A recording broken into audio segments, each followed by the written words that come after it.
Students, आज का topic हमारा एक्सेलरेशन। अगर आपने अच्छी तरीके से वेलोसिटी वाला नहीं देखा है तो जाके वेलोसिटी वाला देख के आइए। पार्ट 3 है। अच्छी तरीके से मैंने बताया हर एक चीज क्या क्या होता है न्यूमेरिकल के साथ। अब हम देखते हैं एक्सेलरेशन का मतलब क्या होता है, ये क्या चीज है। अच्छी तरीके से देखो, मैंने हर एक चीज एनसीईआरटी से उठाया है, अपने वर्ड्स में अपने वर्ड में लिखा है इसे कि आपको समझ में आए। समझ आना इंपॉर्टेंट है, ना कि हमें हमें वर्ड्स देखना है, हमें समझ में आना जरूरी है। ठीक है, तो ये सारी चीजें इनके बारे में 3 या 2 नंबर में पूछ सकता है, न्यूमेरिकल 5 नंबर में पूछ सकता है, ये बात ध्यान रखना। और कुछ कुछ एमसीक्यूज और फिल इन द ब्लैंक्स में पूछेगा जो मैं बताऊंगा। ऐसा unit fill in the blanks में पूछ सकता है, वेक्टर क्वांटिटी स्केलर क्वांटिटी है वो फिल इन द ब्लैंक्स में पूछेगा, या फिर एमसीक्यूज के अंदर भी पूछ सकता है। तो छोटी छोटी चीजें मोशन सॉरी फिजिक्स के अंदर हर एक चीज स्टेप बाय स्टेप समझना। ठीक है, जितना समझोगे उतना अच्छा है। अब इसमें रटने की कोई जरूरत ही नहीं है, एक बार बंदा पढ़ लिया तो उसे हर एक चीज समझ में आ गया कि एक्सेलरेशन का मतलब ये है भाई। ठीक है, सो एक बार पढ़ लेते हैं अच्छी तरीके से। हम जब भी पढ़ने बैठो तो एक कॉपी और एक पेन के ही साथ बैठना है और कॉपी पर हर एक चीज को लिखते रहना है। मैं तो कहूंगा अलग से एक कॉपी बना लीजिए साइंस के लिए, मेरे लिए क्योंकि आपका फायदा हो, कहीं ढूंढने की जरूरत ना पड़े जब भी आप टेस्ट या एग्जाम में जाए पढ़ने। ठीक है, सो लेट्स स्टार्ट। एक्सेलरेशन का मतलब क्या होता है देख लेते हैं। Acceleration is the rate of change of velocity with respect to time. कहने का अर्थ है जब भी वेलोसिटी चेंज हो टाइम के हिसाब से उसे कहते हैं एक्सेलरेशन। एक्सेलरेशन वेलोसिटी का मतलब अगर नहीं समझ में आया है तो जाके पार्ट 3 वीडियो में अच्छी तरीके से देख लेना, तो जिससे आपको हर एक चीज समझ में आएगी। ये मत सोचना कॉपी और पेन से पढ़ा रहा हूं तो बहुत बेकार पढ़ा रहा हूं। ठीक है, व्यूज नहीं है तो नहीं पढ़ना है, ऐसा नहीं सोचना है आपको। ठीक है, फोकस करना है इस पढ़ाई पे आपको। ठीक है, it tell us how fast the velocity of an object is increasing और डिक्रीजिंग। कहने का अर्थ ये एक्सेलरेशन हमें बताता है कि कोई भी ऑब्जेक्ट कितना फास्ट है, कितना स्लो है, कितना बढ़ रहा है, कितना घट रहा है। ठीक है, ठीक है, एग्जाम्पल के थ्रू भी मैं आपको समझाऊंगा, टेंशन मत लो। ठीक है, सॉरी माफ करना। ठीक है, then a v minus u upon में टी इसका फॉर्मूला है। अब देख लेते हैं क्या चीजें हैं। u का मतलब है इनिशियल वेलोसिटी, v का मतलब है फाइनल वेलोसिटी, t का मतलब है टाइम, e का मतलब है एक्सेलरेशन। ये सारी चीजें बहुत ज्यादा इंपॉर्टेंट है, ऐसे ही आपको लिख के आना है आपके एग्जाम में टेस्ट में। बहुत लोग पॉइंट्स बना के नहीं लिखते। देखो, पॉइंट्स बना के नहीं लिखोगे साइंस सोशल साइंस के अंदर तो आपका मार्क्स कट जाएगा। ये बात हमेशा याद रखना, ऐसे ही पॉइंट्स बना बना के क्लास 9 क्लास 10 में ही लिखना होता है। आशा करता हूं को हर एक चीज स्टेप बाय स्टेप समझ में आ रही हो। ठीक है, तो कोई भी डाउट हो तो कमेंट सेक्शन में एक बार पूछ लेना कि भैया ये क्या है, या फिर मुझे बताइए कि एग्जाम में कैसे लिखते हैं। ये मत सोचना कि इसके रिलेटेड पूछूं, मैथ के बारे में भी, मैथ के बारे में नहीं। जैसे कि आप पूछ सकते हो कि भैया मुझे बताइए आजकल मुझे कुछ समझ में नहीं आ रहा है, आजकल मेरा मतलब टाइम नहीं हो पा रहा है, तो मैं आपको सॉल्यूशन दूंगा उस हिसाब से। ठीक है, तो कमेंट सेक्शन में जरूर पूछ सकते हो आप। ठीक है, तो ऐसा unit is a metre per second square. देखो, वेलोसिटी एंड स्पीड के अंदर मीटर पर सेकंड था, एसआई यूनिट के सॉरी वेलोसिटी स्पीड के अंदर मीटर पर सेकंड था, लेकिन एक्सेलरेशन के अंदर मीटर पर सेकंड स्क्वायर है। इसे लिखना बहुत ज्यादा जरूरी है, ये नहीं लिखोगे तो एक नंबर न्यूमेरिकल के अंदर कट जाता है। 4 नंबर का है तो एक नंबर कट गया आपका, ये बात ध्यान रखना होगा आपको। ठीक है, ऐसा यूनिट बता दिया मैंने। Acceleration is a vector quantity, vector scalar मैंने अच्छी तरीके से पिछले वीडियोस में बता दिया है, एक बार वापस बता देता हूं। वेक्टर क्वांटिटी का मतलब जो डायरेक्शन और मैग्नीट्यूड दोनों दे। अब मैग्नीट्यूड डायरेक्शन बहुत लोग को नहीं समझ में आता है। ठीक है, ठीक है, मैग्नीट्यूड और डायरेक्शन बहुत लोग को नहीं समझ में आता है, तो आप पार्ट 1 वीडियो जाके फिजिक्स में मोशन वाला देख लेना। अच्छी तरीके से मैग्नीट्यूड और डायरेक्शन के बारे में बता दिया है मैंने। ठीक है, अब एग्जांपल देख लेते हैं एक बार इसका भी। A car velocity increase from 10 metre per second to to 30 metre per second in 10 second, find acceleration. अब बहुत लोग ऐसे मतलब स्टूडेंट्स होते हैं जिनको समझ में नहीं आता है ये। मैंने कितनी बार उन्हें कहा है कि जो वेलोसिटी होता है मीटर पर सेकंड में होता है, लेकिन वो बंदे उसको स्क्वायर समझ लेते हैं कि यहाँ पे भैया स्क्वायर ही नहीं है, एक्सेलरेशन कैसे बताएं।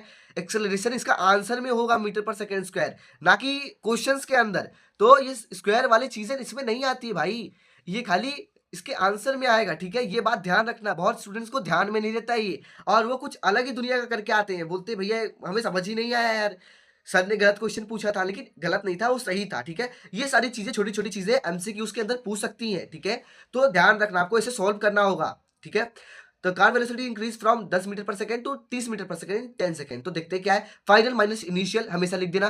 फाइनल क्या था, 30 था, इनिशियल ये था, तो 30 माइनस 10 अपॉन में 10, तो 20 अपॉन में 10, तो 2 मीटर पर सेकंड स्क्वायर आ गया। ठीक है, अच्छी तरीके से एक ही क्वेश्चन ऐसे ही करना है, एक करो चाहे दो करो, खाली आपको समझना था। ठीक है, आशा करता हूँ आपको हर एक चीज समझ में आ रही है स्टेप बाय स्टेप। ठीक है, समझते रहना। देन अब हम चलते हैं टाइप्स ऑफ एक्सेलरेशन। कितने टाइप्स के एक्सेलरेशन होते हैं ये भी देख लेते हैं एक बार हम। तो एक बार प्लीज यार कमेंट सेक्शन में जरूर बताना पढ़ा कैसा रहा हूँ, आपको समझ में आ रहा है कि नहीं। मुझे अच्छा लगता है ये सब देख के, या फिर जब आप ये सब करते हो थोड़ा अच्छा लगता है। ठीक है, तो देखते हैं एक बार टाइप्स ऑफ एक्सेलरेशन क्या है। Uniform acceleration, when velocity changes equally in equal interval then object is said to are known as said to की जगह are known as is called भी लिख सकते हो आपका one. Is called said to नहीं समझ में आ रहा तो इज कॉल्ड लिख देना, ठीक है। एक बार वापस, when velocity changes equally in equal interval then the object is called uniform acceleration. इसकी जगह पे आप कह सकते हो कॉल्ड, इज कॉल्ड, थोड़ा मैंने बढ़ा के लिख दिया है लेकिन आप चलता है, स्टूडेंट्स को थोड़ा शॉर्ट में चाहिए होता है, ठीक है। तो इनको यूनिफॉर्म एक्सेलरेशन कहते हैं। यूनिफॉर्म एक्सेलरेशन का मतलब यही है दोस्तों कि इक्वल टाइम में इक्वल इंटरवल कवर करे। जैसे कि मान लीजिए 1 सेकंड में 1 मीटर कवर किया, 2 सेकंड में 2 मीटर कवर किया, 3 सेकंड में 3 मीटर कवर किया, 4 सेकंड में 4, 5 सेकंड में 5, तो इक्वली चल रहा है तो इसको यूनिफॉर्म एक्सेलरेशन कहेंगे। एग्जांपल भी दिया है, एग्जांपल क्या है, the gravity has a constant acceleration of 9.8 metre second square. ये एमसीक्यूज के अंदर बहुत पूछते हैं तो ध्यान रखना, ठीक है। तो इसे पढ़ ही रहना, ठीक है।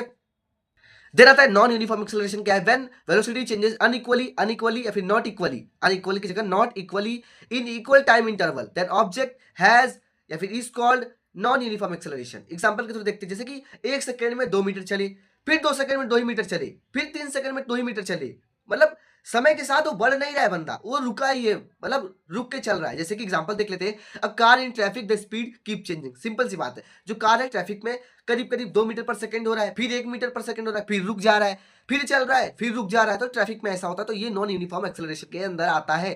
तब अब तीसरा वाला देखते हैं क्या है भाई। तीसरा वाला है हमारा नेगेटिव एक्सेलरेशन। नेगेटिव एक्सेलरेशन को रिटार्डेशन भी बोलते हैं, रिटार्डेशन, ठीक है। क्या है देखते हैं, when the velocity of an object decreases with time, जो वेलोसिटी हो ऑब्जेक्ट का वो डिक्रीज हो टाइम के हिसाब से। मान लीजिए एग्जांपल के थ्रू बताता हूं एक बार वापस, एग्जांपल लिखा है मैंने, कोई बात नहीं, एक बार देखते हैं। तो उसको ही कहते हैं, जो एक्सेलरेशन होता है वो नेगेटिव में होता है। तो मैंने बताया था एक्सेलरेशन और वेलोसिटी पॉजिटिव नेगेटिव जीरो में भी आते हैं, लेकिन स्पीड पॉजिटिव नेगेटिव जीरो में नहीं आता, क्योंकि वेक्टर क्वांटिटी है, vector quantity sorry scalar quantity है। जो भी चीजें स्केलर क्वांटिटी होंगी वो पॉजिटिव होंगी, और जो वेक्टर क्वांटिटी होंगी जैसे कि हमारा एक्सेलरेशन वेलोसिटी पॉजिटिव होगा, नेगेटिव होगा, जीरो होगा, ठीक है। तो एग्जांपल के थ्रू इसको समझते हैं। रिटार्डेशन किसे कहते हैं, नेगेटिव एक्सेलरेशन किसे कहते हैं। एग्जांपल देखते हैं एक बार, applying brakes to moving car. Simple सी बात है, जब भी आप स्पीड में कार जा रहे हो, आपने ब्रेक मार दिया तो क्या हुआ, नेगेटिव में चला गया, ठीक है, रुक गया। आपको पता थोड़ी ना नेगेटिव में चला गया, लेकिन साइंस के हिसाब से ये चीज नेगेटिव हो गई। तो आशा करता हूँ हर एक चीज स्टेप बाय स्टेप समझ में आया। कोई भी डाउट हो तो कमेंट सेक्शन में पूछिए, कुछ भी डाउट हो। और यही है कि रिवीजन करते रहिएगा, revision is most important thing. अगर आप रिवीजन नहीं करेंगे तो इसमें आपका ही लॉस है। देखो, पढ़ाना मुश्किल नहीं होता है, समझना भी मुश्किल नहीं होता है। जो बंदा रिवीजन टाइम टू टाइम नहीं करता है उसका मार्क्स के ऊपर इफेक्ट आता है। ये क्लास 9 से आपको नोट करके रखना है, नोट से पढ़ना है, नोट से हर एक चीज करना है, ना कि किताब से करना है। आप बड़े हो गए हो, अब 1 साल बाद आपका बोर्ड है, शायद 1 साल कहाँ, अब तो 2-4 महीने बाद आपका शायद बोर्ड एग्जाम तो नहीं, लेकिन बोर्ड आपका चालू हो जाएगा क्लास 10। तो यही सारी प्रोसीजर होता है, तो प्रोसीजर को समझना, नोट से पढ़िए। साइंस, सोशल साइंस, अगर रिस्पॉन्स मेरा अच्छा होगा, अगर मेरे अच्छे व्यूज आने लगे मेरे वीडियोस पे, तो मैं आपको प्रॉमिस करता हूँ कि मैं क्लास 10th में साइंस में भी पढ़ाऊंगा और सोशल साइंस में भी पढ़ाऊंगा। इतना अच्छे से पढ़ाऊंगा आपको कि आपको कहीं जाने की जरूरत ही नहीं है साइंस और सोशल साइंस के अंदर। प्लीज यही कहूंगा कि जितना मेरा व्यूज अच्छा आएगा तब, ठीक है, तभी मैं डालूंगा, ऐसी बात नहीं, लेकिन थोड़ा जब अंदर से बढ़ता है कॉन्फिडेंस तो अच्छा लगता है, ठीक है। तो हम टॉपिक पे आते हैं अपने। अब फ्रेंड्स आते हैं हम 7.4 एग्जाम्पल नंबर एनसीईआरटी क्वेश्चंस पे हम जा रहे हैं देखने के लिए। एक बार अच्छी तरह से पढ़ते हैं। Starting from a stationary position, एक बंदे ने स्टार्ट किया एक स्टेशनरी पोजीशन। स्टेशनरी पोजीशन का मतलब होता है रेस्ट पोजीशन, जो मैंने पार्ट 1 में बताया था। अगर आपने नहीं पढ़ा है तो जाके पढ़िए अच्छी तरीके से, ठीक है। आधा अधूरा ज्ञान बहुत खराब होता है, ये बात ध्यान रखना आप। Rahul pedals has bicycle to attain a velocity of 6 meter per second in 30 seconds. Then he applies brakes such that the velocity of the bicycle comes down to 4 meter per second in the next 5 seconds. Calculate acceleration of the bicycle in both cases. कहने का अर्थ ये कि राहुल एक बंदा है जो पहले रुका हुआ था, उसने चालू किया, पैडल डाला, तो उसकी वेलोसिटी 6 मीटर पर सेकंड हुई 30 सेकंड के अंदर, लेकिन 5 सेकंड के अंदर उसका जो भी वेलोसिटी था वो डिक्रीज हो गया। तो वही हमें क्या निकालना है, इसमें एक्सेलरेशन दोनों साइड से निकालना है। तो पहले मैंने जैसे कि बताया है आपको कि जब भी आपको न्यूमेरिकल करना है उसके अंदर गिवन क्या क्या चीजें उसे पहले लिखना होता है। तो मैंने लिख दिया given initial velocity, final velocity, time लिख दिया मैंने, ठीक है। तो इनिशियल तो 0 था, मतलब रेस्ट जो भी होता है, ये बात याद रखना, जब भी कोई चीज रेस्ट पे है तो उसका अगर आपको एमसीक्यूज में पूछा गया है what is the acceleration of a rest position, तो 0 ही आएगा। वेलोसिटी भी पूछा गया 0 ही आएगा, स्पीड ही पूछा गया 0 ही आएगा एमसीक्यूज के अंदर। कुछ बुद्धिमान टीचर्स होते हैं जो पूछ लेते हैं बच्चे को थोड़ा परेशान करने के लिए, ठीक है। तो ध्यान रखना एमसीक्यूज के अंदर या फिर फिल इन द ब्लैंक्स के अंदर हर एक चीज को अगर कोई बंदा नोट्स के अंदर से अच्छे से पढ़ा है, अच्छे से topic wise, step wise, point wise, तब उसका कुछ नहीं बिगाड़ सकते हो, कुछ भी हो सकता है, क्योंकि वो रटा नहीं बताओ समझाए। तो समझने वाले बंदे हारते थोड़ी ना है, वो जीत जाते हैं, ठीक है। तो फाइनल इनिशियल वेलोसिटी लिख दिया आपने। ए मतलब एक्सेलरेशन, 6 माइनस यू मतलब फाइनल माइनस इनिशियल, तो फाइनल माइनस इनिशियल अपॉन में टाइम मैंने लिख दिया। देन आंसर आया 0.2 metre per second square. Metre per second square लिखना ही होगा, नहीं लिखोगे तो मार्क्स कट जाएगा। ये बात मैं वापस बोल रहा हूं, आपको ध्यान रखना। देखते हैं अब दूसरा क्वेश्चन हमारा कौन सा है। वाइल ब्रेकिंग, सॉरी थोड़ा तबीयत खराब है, माफ कीजिए, थोड़ा इग्नोर करना। हाँ, वाइल ब्रेकिंग, अब जब ब्रेक हमने चालू किया, ब्रेक दे दिया बाइसाइकिल को, तो क्या हुआ, इनिशियल वेलोसिटी क्या था 6 मीटर पर सेकंड था, लेकिन फाइनल वेलोसिटी में 4 मीटर पर सेकंड हुआ, 4 मीटर पर सेकंड यानी कम हुआ, ठीक है। तो और टाइम कितना हुआ था 5 सेकंड, 5 सेकंड है, ठीक है 5 सेकंड।